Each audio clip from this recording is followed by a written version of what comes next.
What's up, y'all? It's me, Tasha C. In this particular video, y'all, I gotta put up last week's review for our first time for that Ballers series, season 1. What is this, episode 4? And shout out to my YouTube family. Now, I'm part of my YouTube family. Don't forget to subscribe and like and share this video, y'all. Personally, I hope y'all enjoy these videos because besides seeing AfterBuzz TV, I don't know if anybody else that I watch reviews Ballers, but I do like the show. So, make a long story short. Now, Charlie is getting these text messages from this thought, and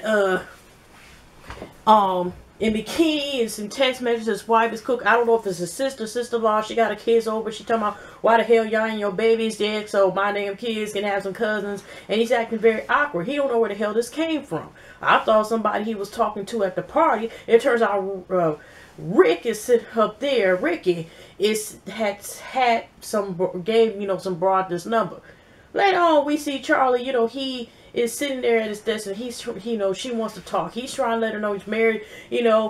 Boss don't give a fuck, and she just like, I don't care. Here's my address. She's in the picture. I guess and some more. Taking a picture of the ass. Talking about I got vibrating, and giving the address. And we see later on that Charlie is like going past the house because even his wife was talking to her sister-in-law, like they can tell he was acting weird as hell. And he ends up, I think, driving past the house, and it's kind of like that's all we see after he leaves the job. So we don't know if he's going to be tempted. He did seem like he had some daydream that he was at the girl's house, but you seen from a point of view, seeing out loud, like you see her, you don't see him exactly. But we don't know if he's going to give into the temptation, or maybe hopefully change his mind. Don't drink the fucking Kool-Aid and shit, and don't follow into the footsteps of that, because But speaking of Mr. Ricky here, right now, Alonzo, they're still getting ready, playing whatever, touchdowns, whatever, right? But now Alonzo comes over him, Ricky feels kind of awkward, but Alonzo's claiming like, oh, we're cool. My mom told me, that you broke it off with her and all this other stuff, right? He's like, my mom's good rubber, all right? And the dude, I don't know if he's a coach / therapist, whatever. Dude's like, Mr. C, I think they call him, right? He was like, Ricky, are you okay? Are you sure y'all cool? Whatever. Ricky's thinking, oh, everything's fine. I don't need nobody. I don't need somebody, somebody to listen to or somebody to talk with. Thanks for the offer. He go look for his car, for Ferrari. I forgot that's not just a car, it's Ferrari. That fucker's gone. And Lonzo flips his finger at him, basically like, fuck you, and kept on going. So, again, just like with his phone in his shoes, whatever, we all know it's because that, Ricky was basically giving a fuck about fucking his mom. But that's why. And when he went to go talk to the dude, Mr. C, whatever, Mr. C was telling him, like, saying some repeated phrase. He first thought he was talking about sex. He was like, no, he confirmed guy from the man that had some seminar with Zen, and he said he helped him with his first divorce. And I'm thinking, how many divorces do you have, Mr. C? Because you said first, how many you have in line? 4, 5, 6, 7, 10, shit. So what I'm saying is that he was telling him something about common bigger problems, the basic common, because Ricky, we all know, has a temper. We've seen since the first episode. If y'all are watching this, series since the beginning, okay?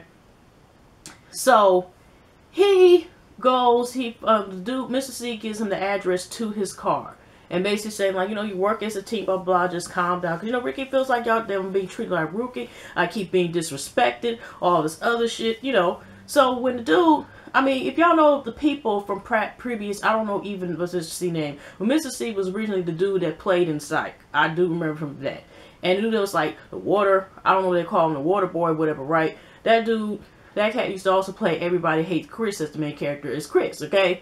And he takes him to go find his car, and it looked like all the wheels or some of the wheels, all I know is enough like that he was sitting there on some cement blocks, looked like Mr. Ferrari was, Ferrari was, and here Ricky was like, I'm making my property, fuck this, what the fuck? And then kind of with that, which is understandable. I mean, it's a Ferrari, even shit, it could be a fucking Malibu, and I still have the same goddamn response. You take my shit, and then you sit there and took it, and took the tires off, and fuck, I don't know if it even has an engine, I don't know what's going on, okay? So we got that company. So Ricky's, we're gonna see where does his temper go. And Also, we had a minor scene where Joe was in the scene where he was still on the goddamn boat. It was two females there, bras, whatever, from the previous night. And they up here first was like, okay, hi, we're here because somebody, I guess, you know, I don't know who takes care of the boat, whatever, or whatever. But he was saying you need to take your, you know, company off the boat. And then they said the girls ended up inviting just two potential football players, and they had a couple bras with them. And this one dude called Victor that, you know, I guess looking for. I guess he didn't get picked up in the draft or something like beforehand, but he proven that he's a good football player. And he in a way, Joel, he paid the dude to drive the car, the same one, maintenance man / captain, whatever the hell it was, right? So he sat there and ended up taking, you know, like saying, just drive, gave him some money, just drive, probably what he won, you know, the game of dominoes previous flow. And also when he was talking to Spence, whatever, he explained, like, you know, we were just talking, but, you know, Spence was like, if you ever say the N-word again, I will kill your ass. Don't you ever, I don't care what attendant is. And I guess Joe, like, he realized he didn't make a mistake or whatever, right? And so the dude ended up who owns that boat that they asked for, that had run this spectacular party, you know, was waiting there. But he did say to Joe, he said to this, like, you know, he talked to Victor a little bit more. So Victor might be a potential client. He set up a meeting with them. So he might at least got a potential client. So he, I don't know if the owner of that boat, whatever, is going to be mad as hell. But yeah. And so, the last little story that's standing out is kind of like still Vernon and Reggie and his neck brace. And just the fuckery of Reggie is like, you know, here's the thing of loyalty.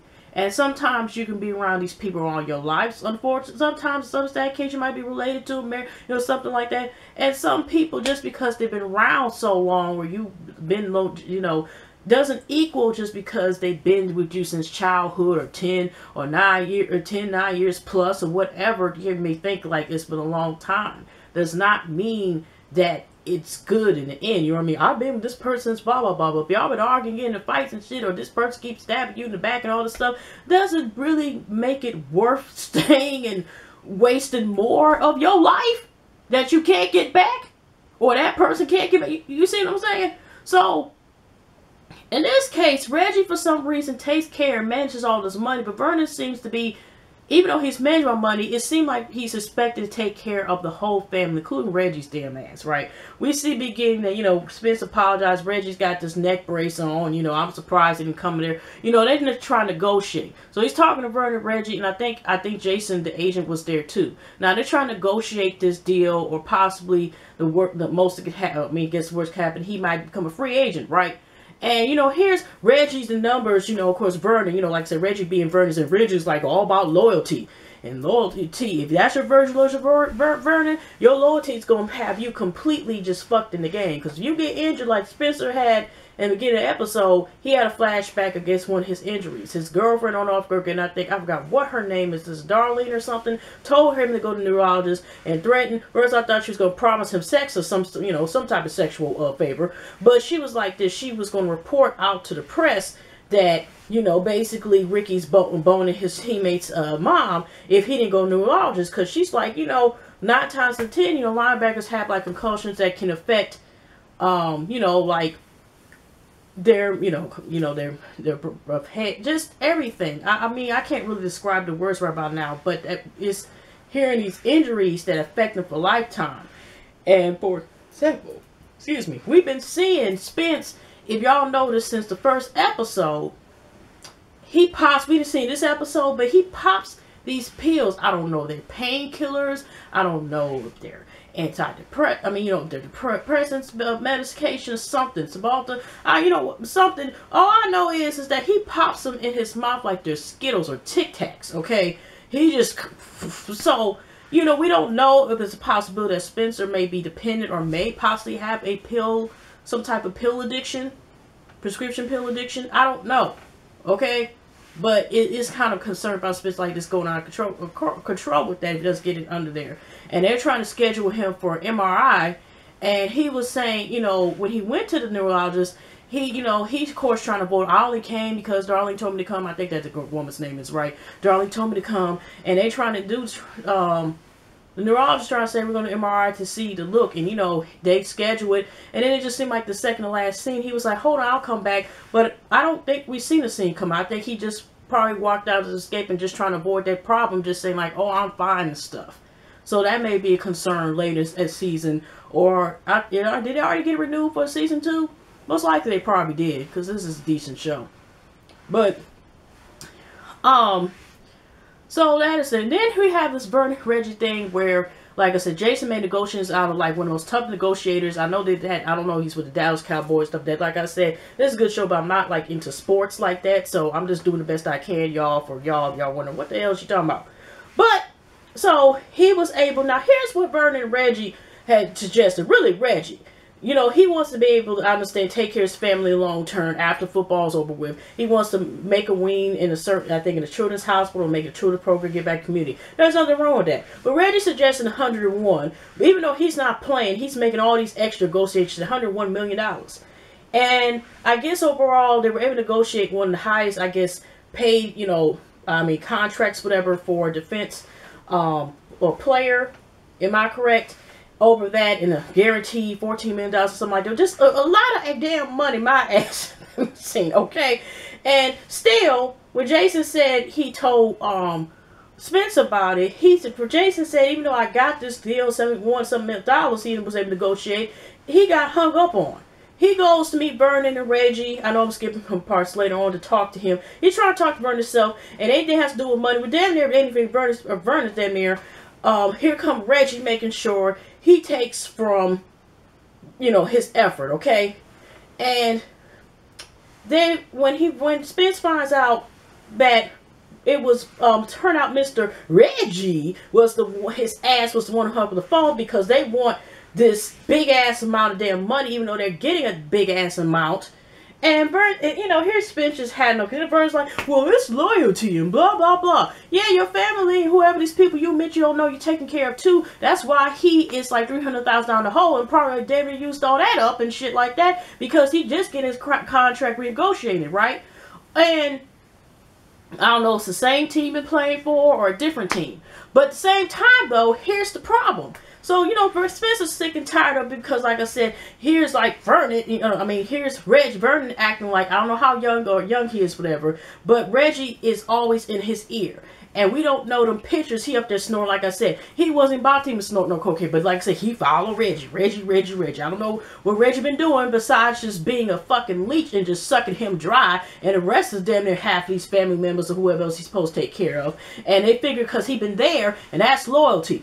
If, you know, a person sitting there, you like I said, people can be in your life for so many damn years, but if the bad outweighs the good, then you just, you know, hopefully you learn your lesson and don't continue to use the rest of your life that you're on this earth for bullshit like that. So, but what I'm saying is that actually, Spence was like this. You know what? Because he's like this. If you get injured, if you try to go as a free agent and stuff like that, or you think, you know, thinking that's going to be better for them, you know what, if you get injured, then you basically be screwed. I'm telling you, $40 million guaranteed and stuff like that. And some other negotiations he had, I think $71 million, I think, per certain amount, blah, blah, blah. But it's not enough. And, you know, Spence was like this. When you pay my $300 grand back, we ain't got to talk no more. I'm sick and tired of this. And here Vernon like, come on. And here, you know, Reggie, forget that. Okay? Okay, Vernon, not going to be a dog downfall if you keep listening to Reggie's ass, or depending on how the writers have that show. But anyway, y'all, that's all I got. I haven't pleasant weekend, and I definitely see y'all next video. I hope y'all enjoyed. Like I said, I know I got to upload I did a video last week and put on here, so I don't know how many people are watching Ballers, but like I said, it's a little decent show. But anyway, y'all take care.